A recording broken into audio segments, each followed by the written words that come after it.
People sort of take a little bit of a risk, or sometimes people aren't sure and they might see other news people in a spot and they're like, all right, let's try to get over here. We really want to get the hot stuff. So in a way, he was going for it, I guess, Omaha, Oklahoma. So we have Oklahoma on this particular truck, which reminds me of Omaha, even though Omaha is in a different place. It's at Nebraska, but that's all I see. Okay, LA Homa.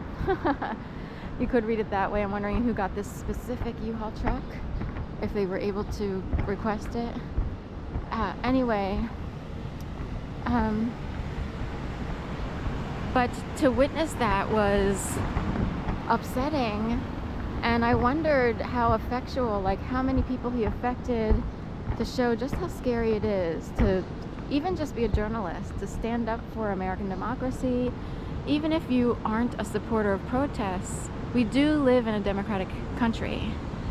We are supposed to exercise rights. If we didn't have any protests, then totalitarianism or some sort of crazy regime could take over.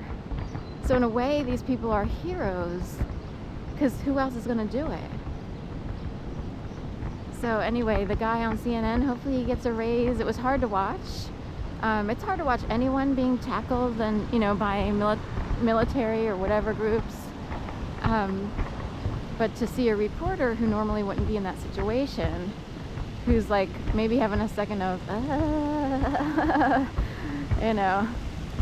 News Nation will pick him up if.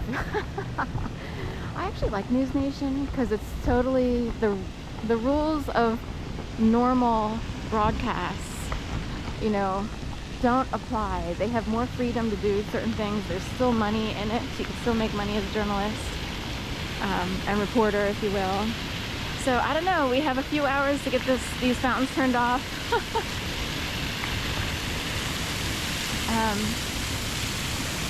So I can't imagine. We're expecting mass numbers. Do they have to stay around Love Park? They said they're meeting at Love Park. So who gives the call on shutting these things down?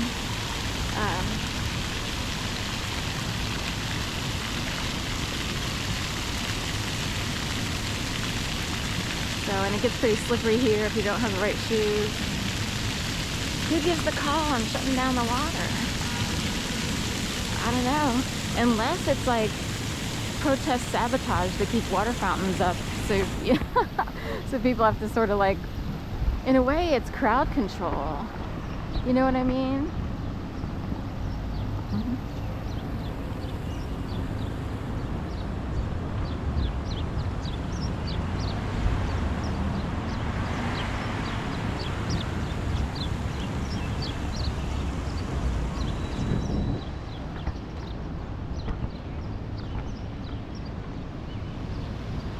Philadelphia.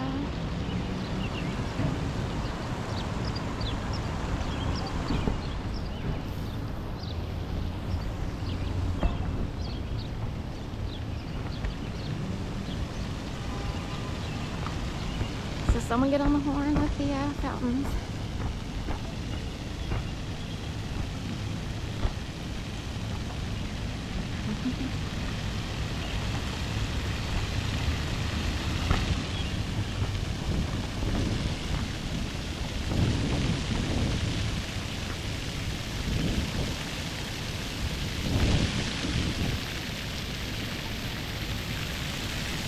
I'm sure someone out there will do it. I mean, I always feel like my brain is tapped anyway, so if someone were to find out, hear from me directly without even having to pick up a phone or text, they would probably know they need to turn them off. So we'll see what happens later. Oh, did we just hear Sharon say, did we just get word that the fountains need to be turned off and Love Park? So there's plenty of time. 10 o'clock? Although we're creeping up on 7, shortly after 7. And you never know. They have a couple hours scouting out Love Park in advance, getting people all riled up. That would be a thing if people caught word like, what? They haven't turned out the fountains. And that would become an agitator. If people came here they would storm out here like, are you kidding? We're supposed to gather around the wet fountains where everybody can slip and fall, and it's kind of in the middle of a group. There's only so much space in Love Park. And just on time, a medical personnel for any accidents, any tragedies, hopefully none of those, any slips and falls, Lundy laws. Of course, you could always sue the city. A major historic protest is planned and they didn't turn off the fountains. I think you could sue the city for that one. Get a little check, you know, if it's just a sprained ankle or, you know, what have you. It wouldn't be that big, but hey, it's something. Keep the wheels turning. The track on the rails. The plane in the air, the ship in the water. I got that line from, I got that line from Jacob the Carpetbagger. He usually says that at the end. He's like, thank you so much for allowing me to do this. He has a lot of subscribers and viewers, and he goes around and shows different things like theme parks, memorials, all kinds of stuff on the road. He travels a lot. And he's like, thank you so much for watching and giving me the privilege to keep this train on the tracks, the ship in the water, the plane in the air, and so forth and so on. He was a Child Protective Services employee of wherever he lived at the time. He's lived in a couple of different states, you know, for long periods, I get, you know. I think North Carolina for the most part in his adult life. Anyway, so he and his new wife, friend, I'm not sure if they're married or not, Jenny Penny, they're currently in Hawaii.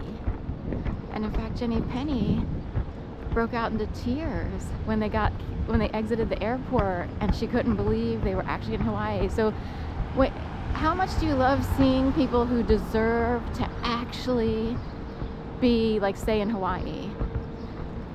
Like, she couldn't believe she actually set foot in Hawaii. And it's like, I love that. I love that someone who never thought they would be there got to go. I wanted to jump up and down and run in place and everything. I was so excited. So many people take it for granted that it's pretty easy to travel for them.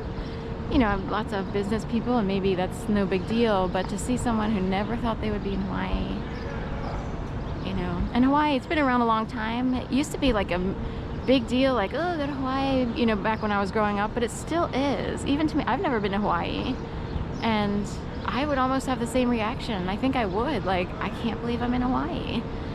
My biggest fear is I don't love flying. Can you guess why? And someone has to rework my brain wiring in order for me to fly. There's some magic that occurs in the brain. Okay, you have to fly because you have to fly back, get your stuff out of storage, since you had to hurry up and move to Philadelphia, and you had no way to get it back because it was at the tail end of the pandemic. There were no rental cars, car rentals or what have you, for you to take your stuff. You had no idea where you were going to live even, so even if you brought it back,